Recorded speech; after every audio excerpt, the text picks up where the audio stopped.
Dicen que algunos lugares guardan secretos tan viejos como la tierra misma, y a veces esos secretos no quieren ser encontrados, no por hombres, no por niños. Muy al norte, más allá de los cerros secos y las carreteras agrietadas, hubo un pueblo que el tiempo dejó atrás, San Isidro del Encino. Un nombre que ya no aparece en los mapas. Una comunidad humilde, de casas bajas, calles de tierra y una pequeña iglesia con una cruz oxidada que aún se mantiene en pie. Allí, entre el zumbido de los grillos y los rezos cansados de los ancianos, los niños solían jugar. Juegos sencillos, escondidas entre los naranjos, carreras en el camino, o aventurarse a escondidas al viejo pozo del bosque. Era un pozo profundo, sin brocal, cubierto apenas por maderas podridas y hierba seca. Los adultos siempre decían: no se acerquen al pozo, está maldito. Pero los niños nunca escuchan cuando la curiosidad es más fuerte que el miedo. Y una tarde, una de ellas desapareció. Emilia. Tenía solo 7 años. Vestía un suéter rojo deshilachado por los bordes y llevaba una muñeca sin ojos que nunca soltaba. Cuentan que jugaban al borde del bosque cuando uno de los niños, Santiago, escuchó un grito ahogado seguido de un silencio brutal.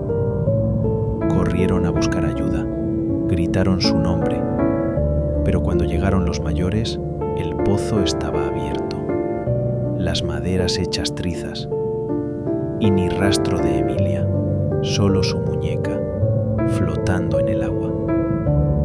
Desde entonces, algo cambió en el pueblo. Tras la desaparición de Emilia, el silencio se apoderó de San Isidro.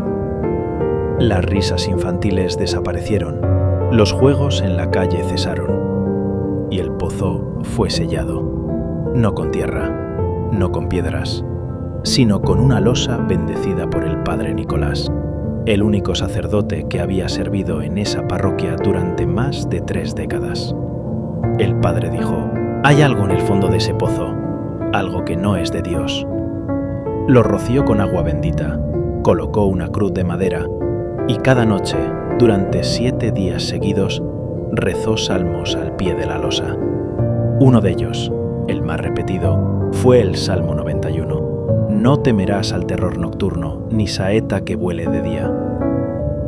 Pero el 7º día, el padre Nicolás no bajó de la iglesia. Lo encontraron encerrado en la sacristía, temblando, con los labios secos y los ojos clavados en un rincón del techo. Cuando al fin habló, sus palabras fueron escasas, pero nadie las olvidó. Ella me habló desde el agua. Desde entonces comenzaron los rumores.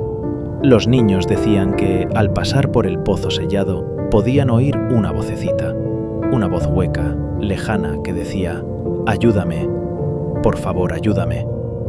Una niña, decían, una niña mojada, de ojos apagados y cabellos largos como algas.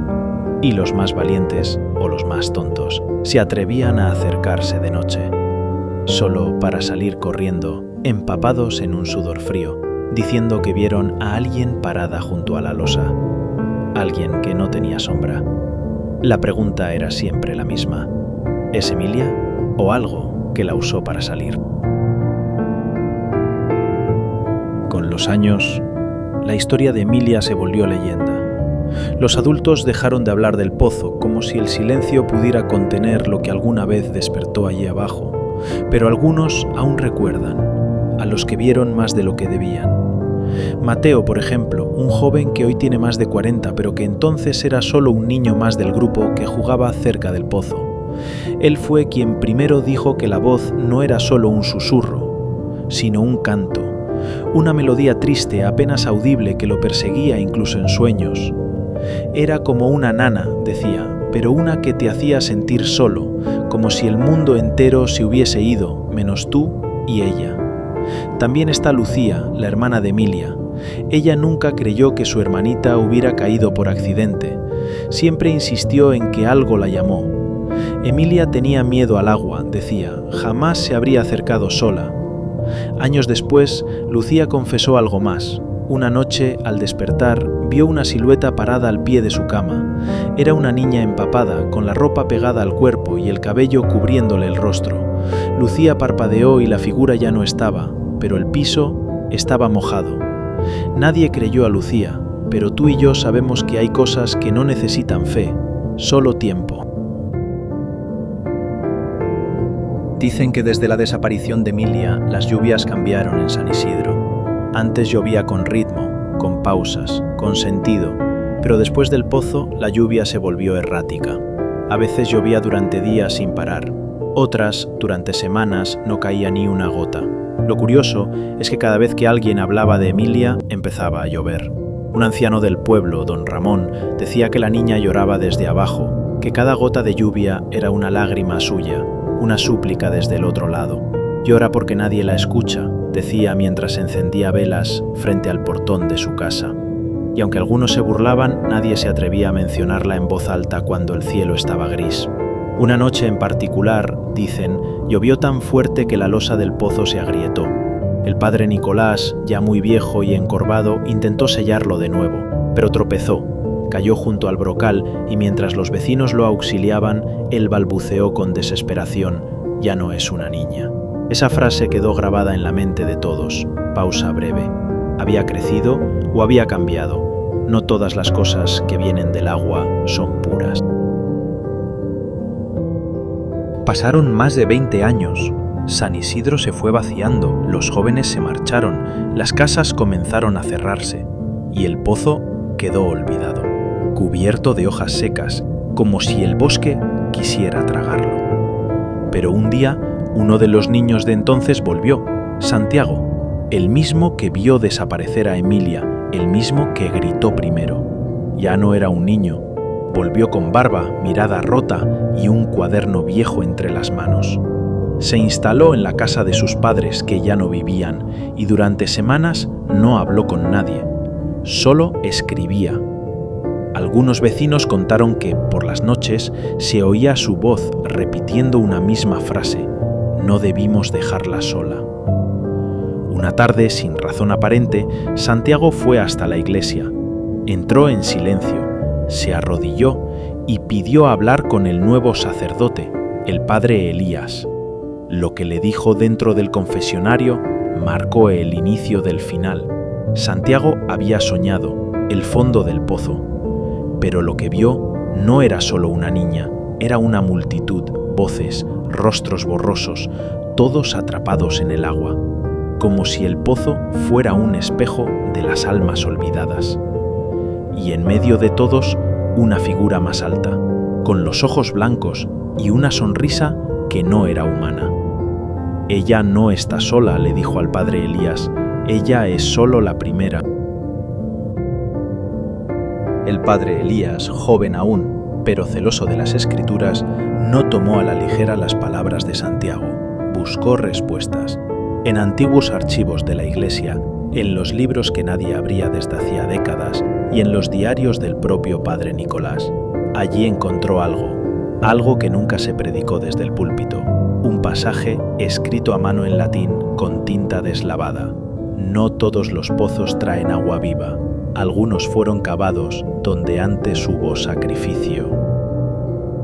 El padre Nicolás había investigado el terreno y encontró algo espeluznante. El pozo no fue construido como fuente, sino como fosa, un lugar para encerrar algo. Según los registros más antiguos, en el siglo XIX, una secta operaba en esa zona. Se hacían llamar los bebedores del silencio. Rendían culto a un espíritu del agua que prometía visiones, protección, a cambio de niños. Los primeros pobladores de San Isidro los enfrentaron, los expulsaron y cubrieron la fosa con tierra, pero los pactos sellados con sangre no se rompen tan fácil. Emilia no fue la primera, solo fue la que despertó lo que dormía. Y lo más aterrador es que no fue elegida al azar. Santiago lo entendió demasiado tarde, pero lo entendió. Emilia no fue una víctima cualquiera, no cayó, fue llevada. Desde pequeños ambos compartían un lazo extraño. Veían cosas, sueños compartidos, imágenes que ninguno podía explicar. A veces despertaban al mismo tiempo, con la misma palabra en la boca: abajo. Durante las semanas previas a su desaparición, Emilia empezó a dibujar símbolos, círculos con ojos en su interior, manos al revés, puertas sumergidas en agua. Una noche le confesó a Santiago con la voz temblorosa y la mirada ausente: «Ellos me llaman cuando duermo, me dicen que soy la llave». Santiago no entendía, nadie lo hizo. Pero los dibujos eran idénticos a los grabados ocultos que el padre Elías encontró en las paredes internas del pozo, cosas que solo podían verse con una linterna y con valor. Emilia fue marcada desde su nacimiento, no como castigo, sino como recipiente. Algo dentro de ella había sido preparado. Y el agua, como si reconociera esa señal invisible, la reclamó. No fue el destino, fue un plan, y lo peor es que el plan no terminó con ella.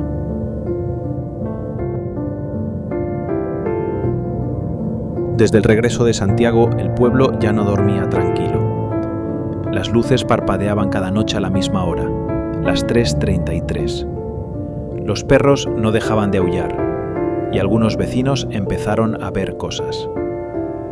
Una mujer, por ejemplo, Carmen, la dueña de la tienda, aseguraba haber visto a una niña parada frente a su puerta, mojada, con los pies descalzos sobre el lodo y con la cabeza gacha.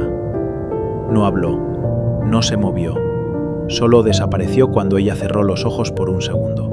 La cámara de seguridad del local registró algo, una sombra que se arrastraba sobre el asfalto como si no tuviera forma definida. Pero lo más alarmante ocurrió en la escuela abandonada del pueblo. Un grupo de adolescentes se atrevió a entrar de noche. Retaron al miedo, querían grabar vídeos para internet. Encontraron papeles empapados y en una de las pizarras alguien o algo escribió con tiza mojada: «La llave ya se abrió». Solo uno de ellos regresó, temblando, con los pies mojados y sin poder hablar por 3 días. Cuando finalmente logró articular palabras, repitió una frase escalofriante: «Vi sus ojos, pero no tenía cara». No era solo Emilia. Lo que estaba en el pozo, por fin había despertado. El miedo, cuando se instala, no se va fácilmente. En San Isidro comenzó a corroer la confianza entre vecinos, las miradas se hicieron esquivas, las calles solitarias. Algunos culpaban al padre Elías por abrir viejas heridas, otros a Santiago por volver y remover el pasado. Las reuniones en la plaza se volvieron discusiones acaloradas. Las iglesias, templos de paz, se llenaron de murmuraciones y sospechas, pero nadie se atrevía a acercarse al pozo. Una noche, un grito desgarrador rompió la calma. Era Martina, una mujer que había perdido a su hijo años atrás, quien vivía sola cerca del bosque. Contó que vio a una niña empapada, con la mirada vacía, que le susurró: «Devuélveme lo que es mío». Y justo después, un frío intenso inundó la casa, los cristales temblaron y las luces se apagaron. Desde ese día Martina se encerró en su casa, no responde llamadas ni visitas.